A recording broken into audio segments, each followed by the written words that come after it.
नमस्कार, राधे राधे। मैं शिवानी आप सभी का स्वागत करती हूँ मेरे चैनल अविशाज में। तो आज मैं आप सभी के लिए वीडियो लेके आई हूँ अक्षय तृतीया से रिलेटेड शुभ मुहूर्त की और उससे जुड़ी हुई दो पौराणिक कथाओं की। तो हम बात करते हैं पहले शुभ मुहूर्त की। तो 14 तारीख अक्षय तृतीया है, वैशाख मास के शुक्ल पक्ष की जो तृतीया होती है वो अक्षय तृतीया होती है, जिसे हम आखा तीज के नाम से भी जानते हैं। इसका पूजा का जो शुभ मुहूर्त है 14 तारीख सुबह 5 बज के 38 मिनट से लेकर 12 बज के 18 मिनट तक का है, जिसमें कि तृतीय तिथि आपकी खत्म हो रही है 15 को 7 बज के 59 मिनट पर। तो इसके बाद जो मैं आपको ज्यादा समय ना लेते हुए इससे जुड़ी कथाएं सुनाती हूँ। तो पहली कथा है अ, जो पांडवों के वनवास के समय की, जब उन्हें वनवास मिला था, अज्ञातवास मिला था, आप कह सकते हैं अज्ञातवास मिला था। जब पांडवों को परेशानी ना हो, जिसके चलते उन्होंने द्रौपदी को, जबकि बहन बनाया हुआ था, या आप सखी भी कह सकते हैं, कहीं ये चर्चा है कि बहन बनाया हुआ था, कहीं ये चर्चा है कि सखी बनाया हुआ था।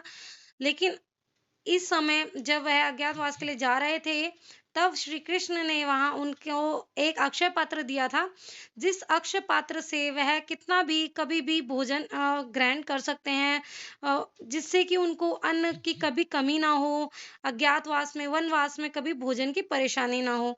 तो जैसे उसका नाम अक्षय था, कलश का नाम, तो उसी में ही हम कहेंगे, जैसे कि अक्षय मैंने कहा जिसमें कभी कुछ भी खत्म नहीं होता, तो अक्षय पात्र जो दिया था, अक्षय का घड़ा आप कह सकते हैं, पात्र कह सकते हैं, जो भी है वो अक्षय पात्र उनको दिया गया था, जिससे कि उनको ज्ञातवास में वनवास में कभी भी अ, जो है खान-पान की, अन्न की कभी कमी नहीं हुई। और जैसे जो भी इस दिन पूजा अर्चना करता है अक्षय तृतीया की और नियम पालन करता है, उसके भी घर में सदा ही ये भंडारे भरे रहते हैं, जो अन्न से रिलेटेड है, धन से रिलेटेड है, क्योंकि माता लक्ष्मी भी बहुत प्रसन्न होती है अगर आप इस दिन पूजा कथा का पाठ करते हैं। और इस कथा को सुनने से ही आपको अच्छा लगेगा और आपको अच्छा फल मिलेगा, जो कि जिसका कि कभी क्षय नहीं है। जैसे कि मैंने पिछले वीडियोस में बताया, आज के दिन किए गए किसी भी कार्य का कोई क्षय नहीं है, यानी कि कभी समाप्त नहीं होगा। इसी से जुड़ी दूसरी कथा है धर्मदास जी के नाम पर, जो कि एक वैश्य थे, जो कि हमारे भगवान श्री हरि नारायण के